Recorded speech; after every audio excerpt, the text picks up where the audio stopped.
우롱한다며 강하게 반발했습니다.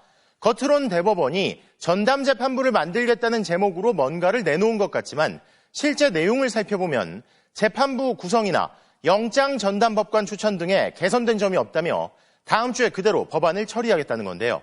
첫 소식 이재욱 기자가 보도합니다. 국회에 나온 천대엽 법원행정처장은 대법원이 내놓은 예규가 위헌 요소를 제거한 대안이라 주장했습니다. 우리 대법원에서 예규를 만든 것처럼 이 대안은 이제 위헌성을 제거한 수정안이라고 보시면 될 것 같습니다. 민주당 법안은 입법부가 사법행정의 핵심인 사건 배당에 개입해 상권 분립을 훼손한다는 점 등에서 여전히 위헌적이라는 설명입니다. 민주당 의원들은 강하게 반발했습니다. 지금 1년이 훨씬 지나서 이 예규 하나 내놓고 국민 저항을 막으려고 하십니까? 아무리 뜯어봐도 위헌 소지가 없어요. 위헌이 아니라는 걸 확실하게 체크하고 이야기한 거고 여러분들도 양심의 손을 얹고 위헌이 아니라고 하는 걸 알고 계실 겁니다. 대법원이 내놓은 예규를 두고 정치권은 다음 날까지도 공방을 이어갔습니다. 민주당은 사법부가 국민을 우롱했다고 목소리를 높였고 12.3 내란 의원 사건의 심리를 의도적으로 침대 축구하듯이 질질 끌었습니다. 그때 조희대 대법원장이 경고하거나 조치했어야죠. 이제 와서 뭐 하는 짓입니까? 국민의힘은 대법원이 내란 전담 재판부 설치에 동의하는 내규를 내놓았으니 법안이 철회돼야 한다고 주장했습니다. 사법부 스스로 내란 재판의 신속한 처리를 위한 전담 재판부 설치 방안을 내놓은 만큼 이제 더불어민주당이 헌법에 반하는 별도의 법안을 만들 이유가 사라졌습니다. 이런 가운데 서울고법은 오는 22일 전체 판사회의를 열어 대법원 예규를 바탕으로 내란 외환 사건 등에 대한 전담재판부 구성을 구체화할 예정입니다. 하지만 민주당은 법원의 움직임과 상관없이 오는 24일 열리는 국회 본회의에서 내란 전담 재판부 설치 법안을 통과시킬 방침입니다. MBC 뉴스 이재욱입니다. 다음 달 18일 구속기간 만료를 앞둔 윤석열 피고인이 그보다 이틀 먼저 체포방해 혐의 사건 1심 선고를 하겠다는 재판부에 선고 연기를 강하게 요구했습니다. 그날 1심 선고만 없다면 곧 풀려날 수 있다는 예상이라도 했던 건지 윤 피고인은 직접 재판부가 불의의 일격을 가했다며 열변을 토했는데요. 하지만 재판부는 일정을 그대로 유지하겠다는 뜻을 분명히 했습니다. 구나연 기자의 보도입니다. 오는 26일에 변론을 마무리하고 다음 달 16일 선고를 예고한 윤석열 전 대통령 체포방해 혐의 사건 재판부. 오늘이 결심 공판 전 마지막 재판이었는데 이상민 전 행정안전부 장관과 최상목 전 부총리 등 증인들이 나오지 않았습니다.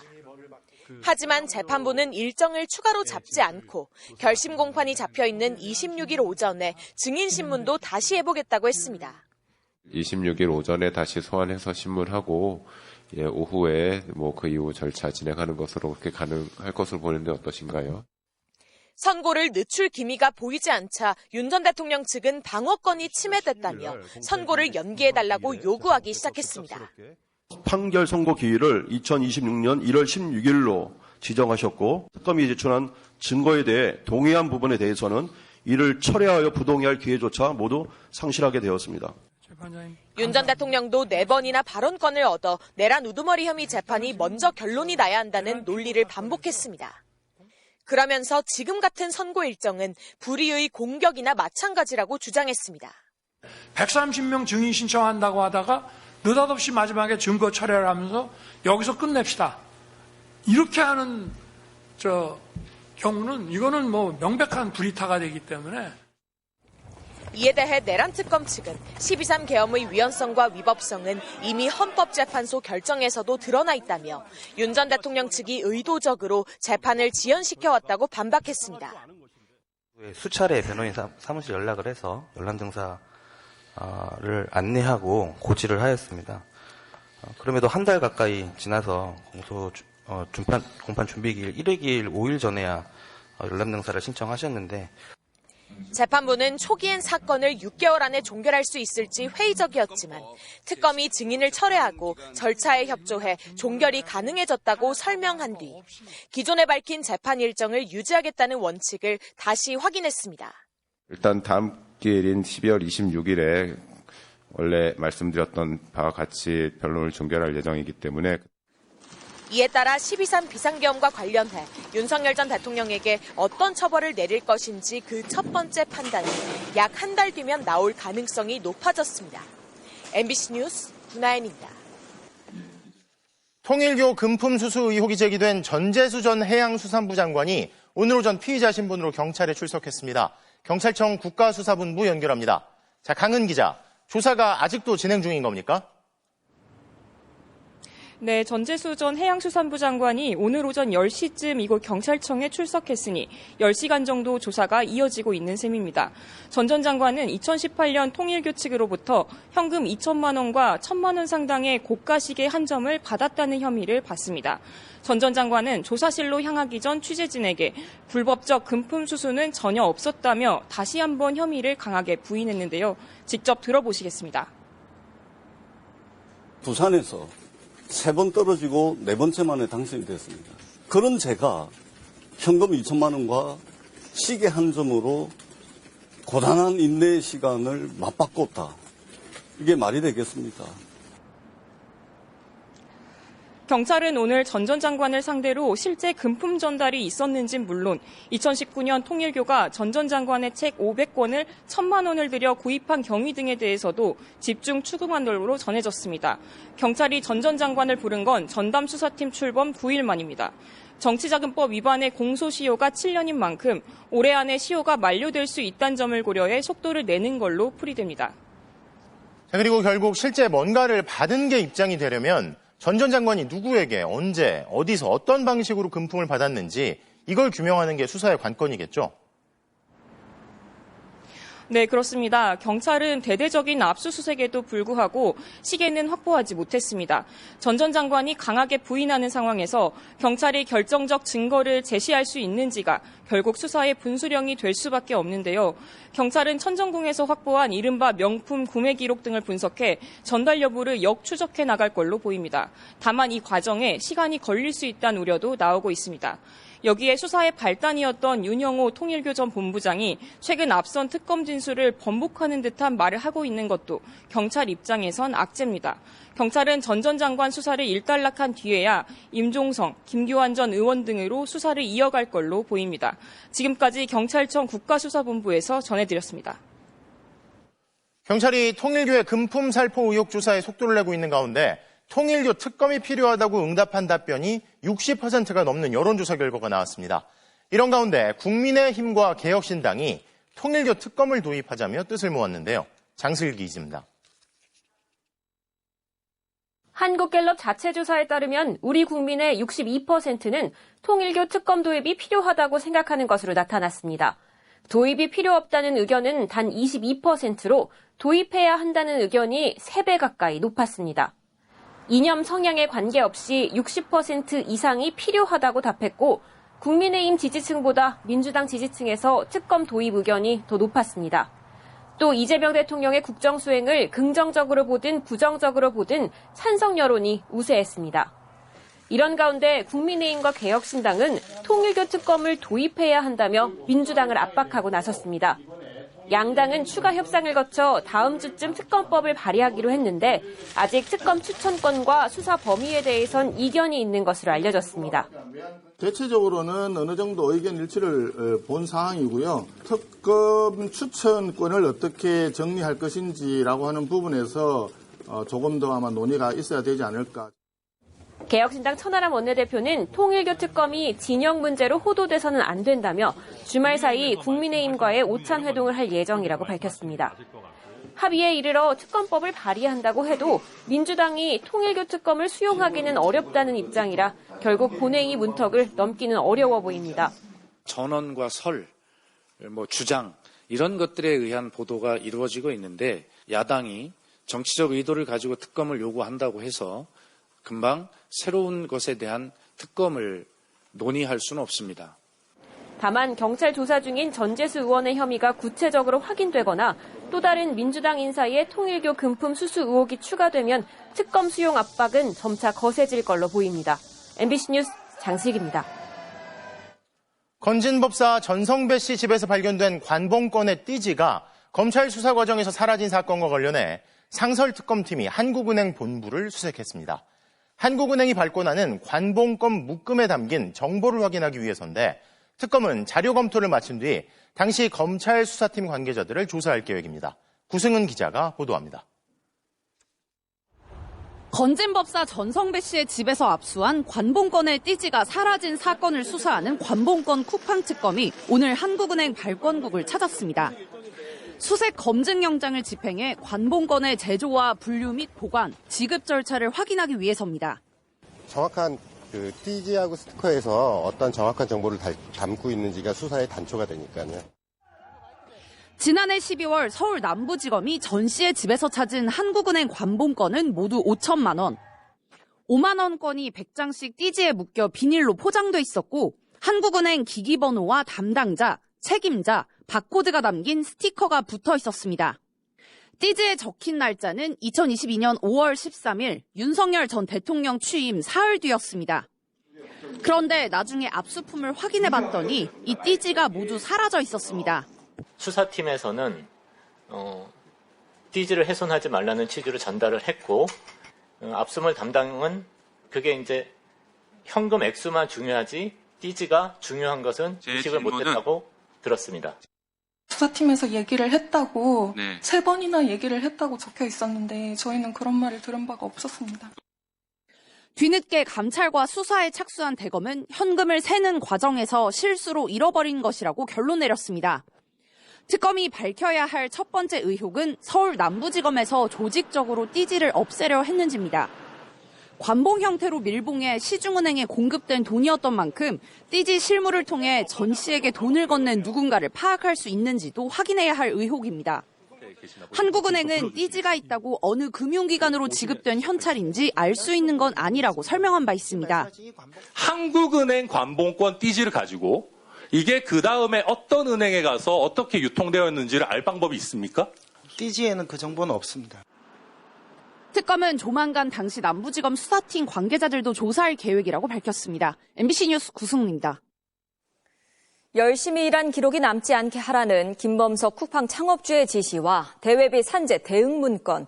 이 모든 것의 시작은 쿠팡 노동자 장덕준 씨의 죽음이었습니다. 쿠팡은 이때부터 자신들의 대응 매뉴얼을 만들어 따르기 시작했습니다. 왜 쿠팡의 대응팀이 장례식장을 지키고 왜 유족을 쿠팡 편으로 만들려고 하는지 시간을 거슬러 되짚어보겠습니다. 차주혁 노동 전문 기자입니다. 2020년 10월 12일 장덕준 씨 사망 당시 쿠팡에는 장례식장 대응팀이 없었습니다. 수십 명의 동료들이 조문했고 직접 목격한 상황을 유족에게 전했습니다. 방명록을 보니까 한 50명 정도가 다녀간 거예요. 되게 고생했다. 그날 이제 통증을 호소했다라고 이야기를 듣고 나서 이게 뭔가 좀 이상하다. 동료들의 증언으로 시작된 과로사 의혹은 언론 보도로 이어졌고 곧 국회 국정감사까지 번졌습니다. 그 무렵 쿠팡 내부에선 은밀한 대응책이 논의됩니다. 물 마시기, 잡담과 서성거림, 짐 없이 걷기. CCTV에서 이런 장면만 골라 부각하라는 겁니다. 그리고 이어진 지시. 열심히 일한 기록이 남지 않게 하라. 김범석 쿠팡 창업자의 말이었습니다. 자료가 다 회사에 있잖아요. 회사가 자료를 안 내면 저희 유가족 쪽에서는 이거를 증명할 방법이 없잖아요. 2달 뒤 김범석 창업자는 국내 법인 대표이사직에서 사임합니다. 경영 책임자를 처벌하는 중대재해처벌법이 국회를 통과하기 9일 전이었습니다. 그리고 며칠 뒤 쿠팡 내부에서 처음으로 산재 대응 문건이 작성됩니다.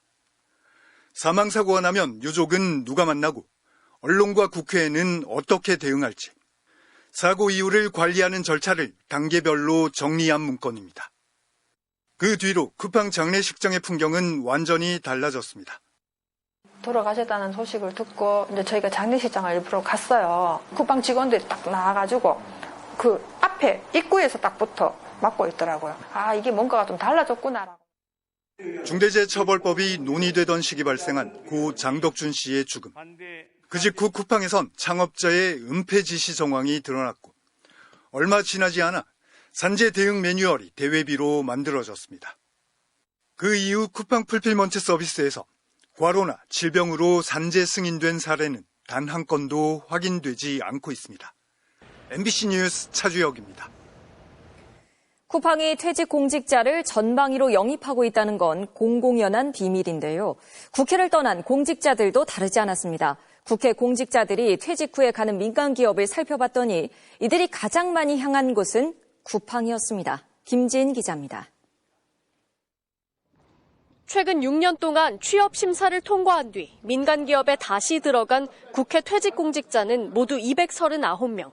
이들 중 쿠팡행을 택한 인원이 16명으로 가장 많았습니다. LG와 SK, 삼성, KT 등 대기업들을 제친 규모입니다. 국회 보좌관 출신이 15명, 정책연구위원이 1명이었습니다. 쿠팡과 쿠팡 로지스틱스, 쿠팡 이츠의 상무와 이사, 고문 등으로 자리를 옮겼고 부사장 자리까지 꿰찬 경우도 있었습니다. 규제 이슈가 많은 기업일수록 국회 인력을 방패막이로 삼기 위해서 전략적으로 영입하는 것은 아닌가 이런 의심이 듭니다. 이마저도 취업 심사를 받은 4급 이상 공직자만 대상으로 추린 거여서 전체 공직자로 넓히면 쿠팡행 규모는 더 커질 것으로 보입니다. 쿠팡 대관 업무를 맡았던 복수의 인물들은 MBC에 5급 선임비서관 출신 등 분석 자료에 포함되지 않은 인원이 훨씬 많을 것이라고 말했습니다. 쿠팡에 재직 중인 국회 출신 직원들의 추천으로 새로운 사람을 영입하는 방식으로 운영됐다고 합니다. 또 한 해 모든 목표는 사실상 국회 국정감사에 맞춰 돌아갔다고도 말했습니다. 규제 회피나 김범석 창업주 보호 등을 위해 정부와 국회를 상대로 한 로비에 이들을 집중 투입한 정황입니다. 쿠팡은 최근 국회 청문회를 앞두고 자료 절반가량을 영업 기밀이라며 제출을 거부해 국회 패싱 논란을 빚기도 했습니다. 회장이나 사장 증인 출석이 될 때는 득달같이 국회로 달려와서 출석 못하게 막는 역할을 대간히 했는데 경실련은 민간 기업에 재취업한 퇴직자들이 국회를 대상으로 전방위 로비를 한다면 공정한 업무 수행이 가능할지 의문이라며 국회 취업 승인 요건과 심사를 강화하라고 요구했습니다.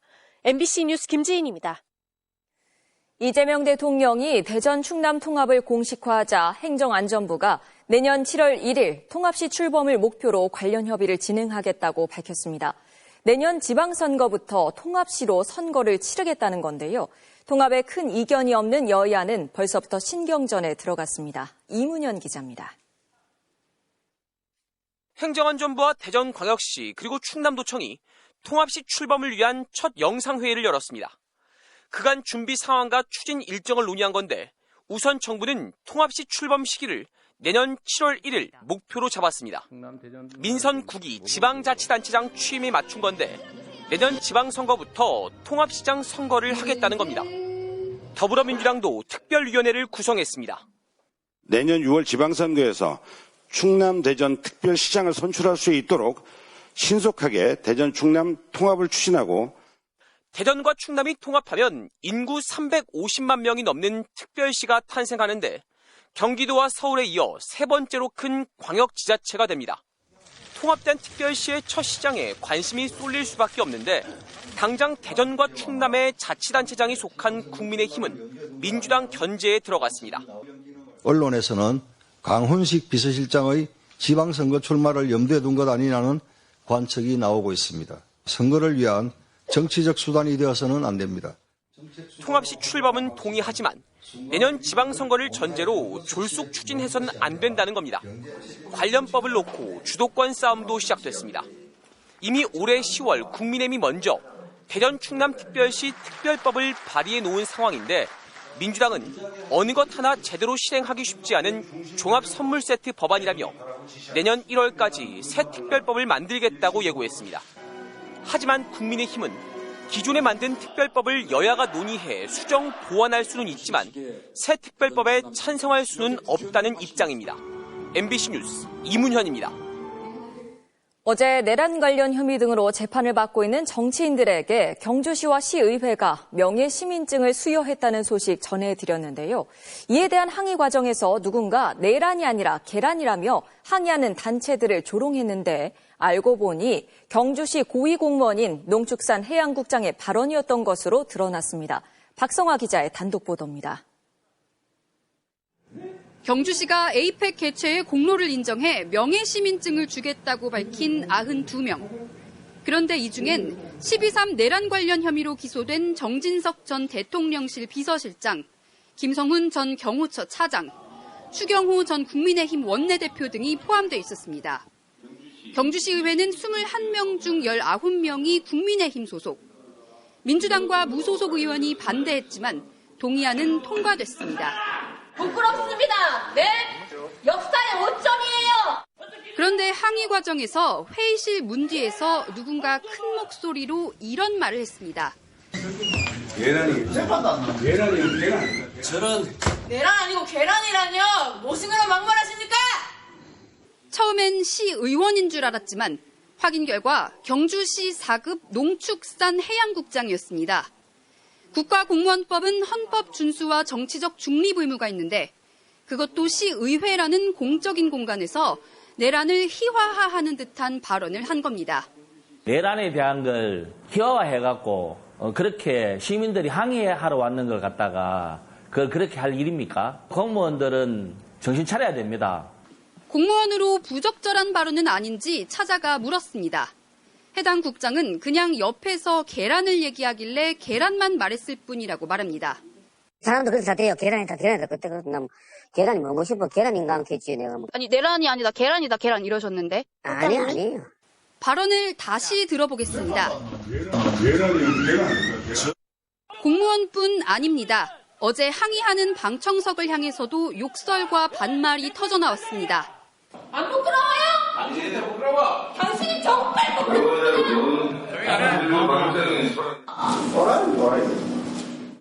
왜 그랬는지 묻자 이렇게 말합니다. 회의장에서 고성을 지르고 소란을 피우니까 혼잣말로 그렇게 이야기한 거라고 이야기하잖아요. 기억력이 잘 안 좋습니까? 명예시민 수여에 동의한 시의원들은 아직 내란 관련 혐의가 확실하지 않아 소신대로 투표한 것이라고 설명했습니다. 아직 확실치 않은 그런 부분들도 있고 가다 보니까 저 개인적으로 아까 소신껏 이제 생각해가지고. 더불어민주당 경주시 지역위원회는 시민을 모욕하고 품위 유지 의무를 저버린 시의원과 공무원에 대한 징계를 요구할 방침이라고 밝혔습니다. MBC 뉴스 박성화입니다. 대북 정책 주도권을 두고 갈등을 빚었던 외교부와 통일부의 업무 보고가 이뤄진 오늘 남북 문제 해결은 통일부의 역할이라며 이재명 대통령이 사실상의 교통정리에 나섰습니다. 동시에 국가 위기 상황에서는 외교의 역할이 중요하고 외교부엔 책 잡을 게 별로 없다며 외교부의 성과도 인정했는데요. 김정우 기자입니다. 외교부와 통일부의 업무 보고가 시작되기 전 이재명 대통령은 남북이 진짜 원수가 된 듯하다며 불필요한 강대강 정책으로 서로 증오하게 됐다고 진단했습니다. 이어 문제 해결은 통일부의 역할이라고 못 박았습니다.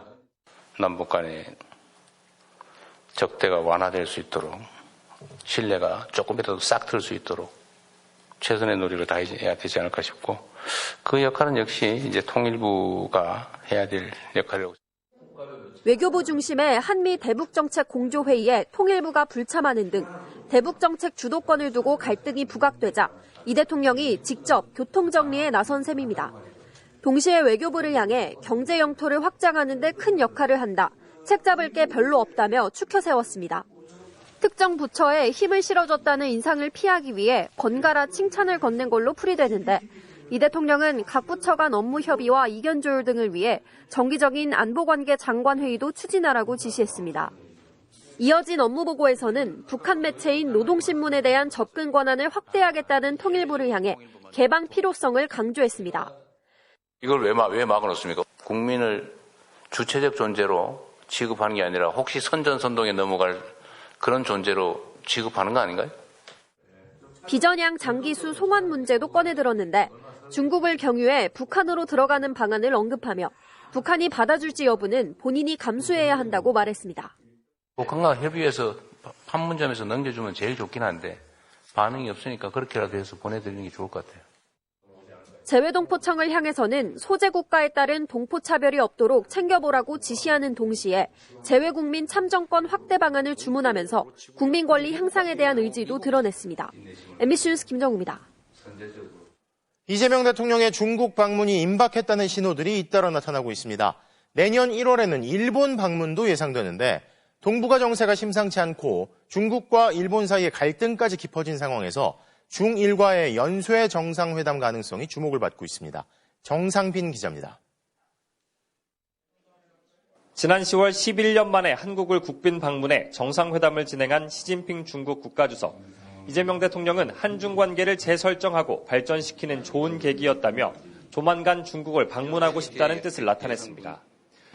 가능한 빠른 시간 내에 중국을 방문해서 정상회담을 광범위하게 또 충분한 시간을 가지고 여러 분야에 대해서 논의했으면 좋겠습니다. 외교부는 이 대통령의 중국 국빈 방문을 공식화했습니다. 서해 구조물과 북한 문제, 경제 분야 문제 해결 등을 주요 대화 의제로 제시했습니다. 주변국 관계가 안정적으로 발전하도록 최선을 다하겠습니다. 내년 이른 시기에 대통령님의 국빈 방중을 추진하겠습니다. 양자 외교를 담당하는 외교부 1차관이 어제 중국 베이징에서 차관급 전략 대회를 개최했는데 방문 일정과 의제 등 물밑 조율에 나섰을 것으로 보입니다. 이재명 대통령도 직접 방중 가능성을 언급하며 회담 의제 조율을 지시했습니다. 유해 발굴 송화는 중국하고 협의가 중요한데? 예, 맞습니다. 조만간 중국하고 아마 다시 만나게 될 가능성이 있으니까 이것도. 한중 정상회담 일정이 공식 확인되지는 않았지만 중국 방문이 임박했다는 신호들이 잇따라 나타나고 있는 셈입니다. 이재명 대통령은 조만간 셔틀 외교 복원을 선언한 일본에도 방문할 것으로 예상됩니다. 앞서 다카이치 사나이 일본 총리를 만나 총리의 고향인 나라현을 방문하고 싶다고 제안했는데 외교 당국은 오는 1월 1박 2일 일정으로 일본 방문을 조율하고 있는 것으로 알려졌습니다. 미국 트럼프 대통령과의 정상회담과 잇따른 한중, 한일 정상회담 등을 통해 실용외교를 추구해온 이 대통령이 극한 갈등을 빚고 있는 중국과 일본 두 나라를 잇따라 찾는 외교 무대에서 적절한 균형을 찾을 수 있을지 주목됩니다. MBC 뉴스 정상빈입니다. 오늘 오전 서울 종로에 현대그룹 사옥을 폭파하겠다는 협박 메일이 확인돼 수백 명이 대피하고 군과 경찰이 출동했습니다. 최근 네이버와 카카오, 삼성전자 등 어제 카카오 고객센터 게시판에는 자신을 중학생이라고 밝힌 자가 카카오와 네이버 사옥에 폭발물을 설치했다는 글을 올렸습니다. 몇 시간 뒤에는 또 다른 이름으로 삼성전자와 이재용 회장에 대한 테러 예고글이 올라왔습니다. 그제는 KT, 지난 15일에는 카카오를 겨냥한 폭파 협박이 있었습니다. 협박글마다 자신의 이름을 감추지 않았는데 모두 사칭한 것으로 드러났습니다. 현대 사옥 협박범도 메일에서 자신의 이름을 공개했습니다. 사칭 여부를 확인 중인 경찰은 동일범 소행 가능성을 열어두고 수사 중입니다. 경찰은 손해배상 카드도 적극 꺼내들고 있지만 이런 허위 협박글이 끊이질 않습니다. 지난 8월 신세계백화점 본점 폭파 협박을 했던 20대 남성에게 1,200여만 원, 작년 9월 흉기난동 예고글을 올린 20대 남성에게는 5,500여만 원의 손해배상을 청구했습니다. 민사소송과 별개로 거짓말로 공권력을 낭비시킬 경우 5년 이하의 징역 또는 1,000만 원 이하의 벌금형에 처해질 수 있습니다. MBC 뉴스 정한솔입니다.